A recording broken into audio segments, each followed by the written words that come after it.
Hello everybody, this is Kiyoshi here and welcome back to another episode of Kiyoshi's Aquarium. In today's topic, we'll be talking about aquarium snails. So without further ado, let's get started.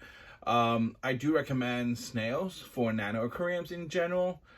There's various of type of snails that you can think of. There are mystery snails, Nerite snails, trumpet snails. There's a bunch of other snails.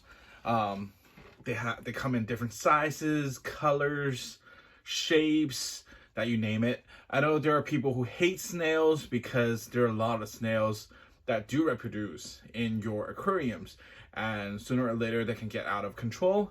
And I also know people who hate snails because the way they look, kind of disgusting if you don't like them. I personally not a huge fan of snails, so I always don't keep any snails because I hate it when they reproduce. Because if they do, they reproduce like crazy.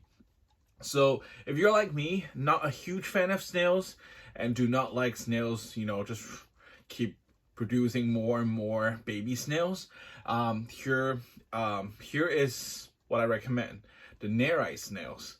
I do have experience with Nerite snails in the past. Both in my 10-gallon and my 20 gallons in the past, I've had one Nerite snails, one of each. And they did a phenomenal job in terms of cleaning algae from the surface, from the rocks, from the trees, not the trees, the woods. And also they're relatively peaceful and beautiful too. I had a tiger Nerite snail, I believe that's what it's called, and also a zebra Nerite snail. Basically, they're all the same type Nerite snails. The difference it's on their shell, the patterns on their shell. One, of course, looks like a tiger pattern. The other one looks like a zebra patterns. They're all very peaceful. I have no issue keeping it with betta fish, with tetras, with corydoras. And and I always see them just munching around the glass. They're quite cute to look at. And I do recommend Nerite snails for that particular reason for nano aquariums.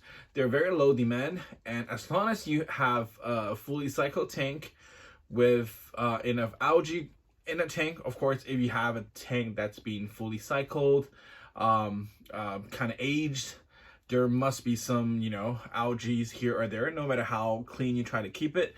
As long as it's a fully cycled tank with some time to it, there will be some algae. And Nerite snails are vegetarians, so I'm not sure that's the right term for it, but they eat mainly algae, and of course they also eat vegetables, fruits if you feed them, which I never did. So those are so your fish, your shrimps, everything, those are going to be saved because they're not going to eat them, they're not going to bother them. And for betta fish, sometimes if you have a very aggressive betta, they might intimidate the snails, but most of the time, as from my experience, all of my bettas had no issue having a Nerite snail in their tank.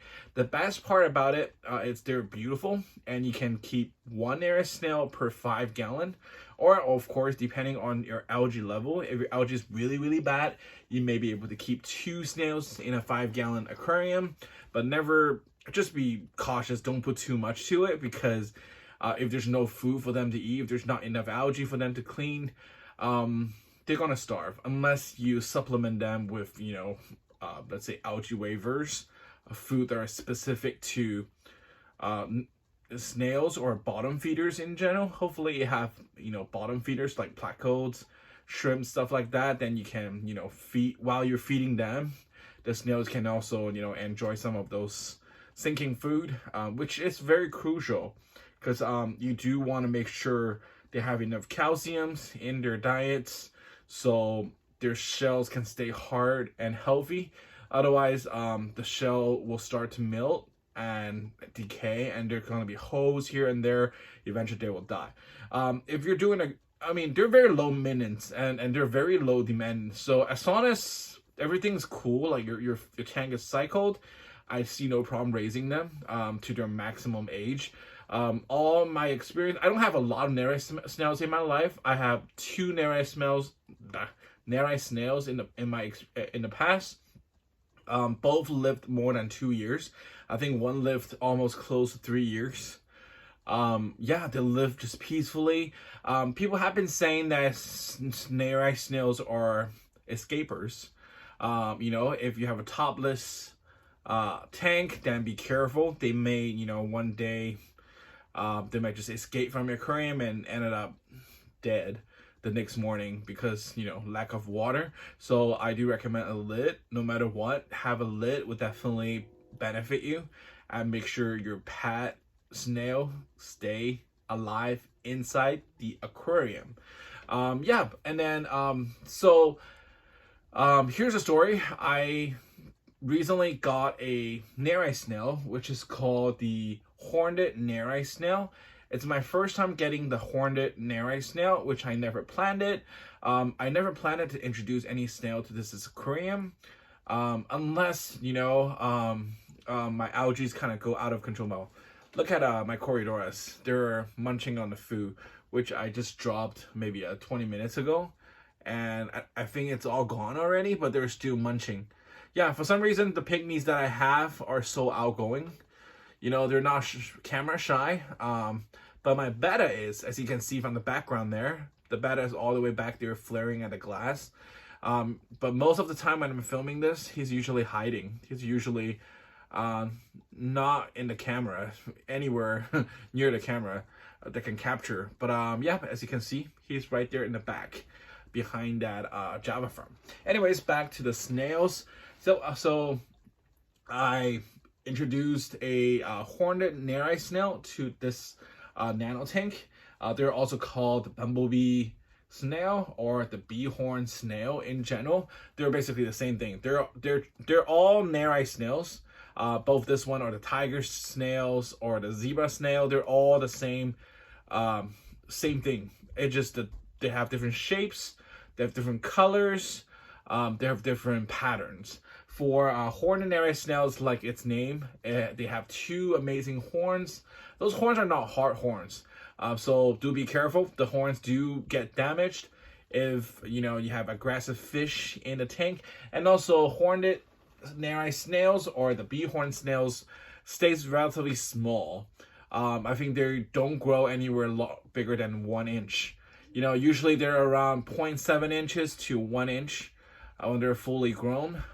So they're perfect for nano aquariums. But once again, I only recommend 1 Nerite snails per tank if you have a nano aquarium, just so that it has enough food for it to eat, unless you want to take care of them by offering them algae waivers, supplements like that. So, but one thing to be mindful, raising a snail, it's very similar to raising shrimps or in general.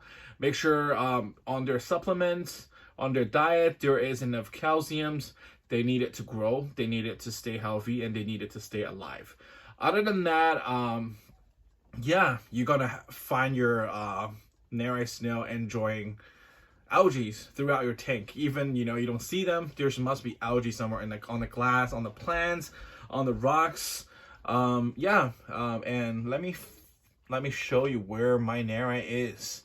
Here is the snail. He's very tiny. I think he is a very young, like baby snail. Very tiny. Right there.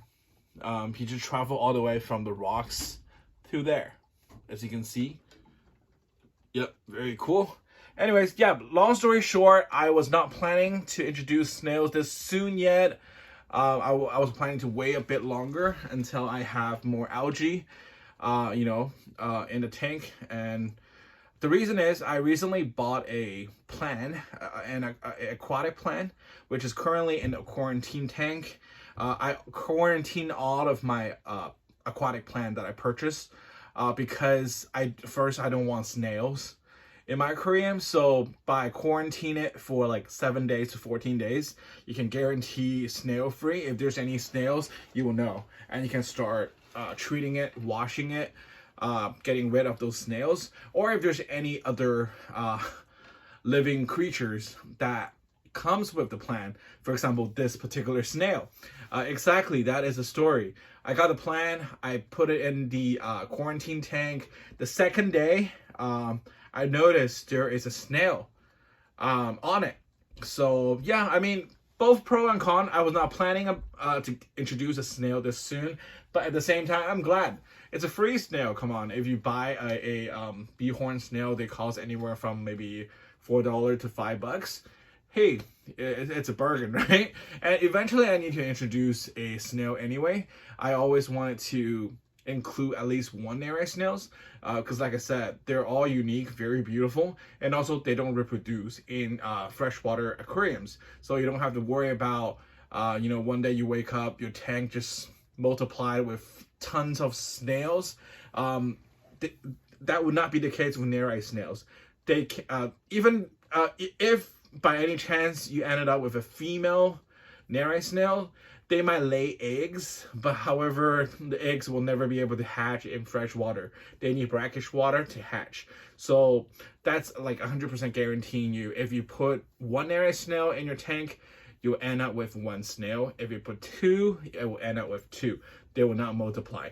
So if you're like me, who do want people to, who do want, those tools or magical creatures to help you with the algae problems, help you to keep the tank clean, help you to, help on the health of the plants, I do recommend Nerite snails, as they're not creepy looking, they're not disgusting. I don't think they're disgusting, and they don't multiply that at all as well. So yeah, that is just my story. Like I mentioned, all my aquatic plants that I purchase, I always quarantine them. It's not just a fish. I always quarantine my plants just so that I don't want any surprises that's in it. And yeah, look at what I found. There's a Nerite snail hidden in that plant. And yeah, after the quarantine, I'm planning to add that plant to this aquarium. And I got the plant that is the Clover Japan. I forgot what is it called, but yeah, I think it's called Clover Japan or something like that. But yeah, I'll let you guys know after I plant it into this tank. They look very beautiful. It looks like, like a three-leaved clover plant. It looks pretty beautiful. Yeah, that is the update I want to make today, and also just introduce my new hornet Nerite snail to everyone. Thank you guys so much for watching, and I'll talk to you guys in the next video. Bye-bye.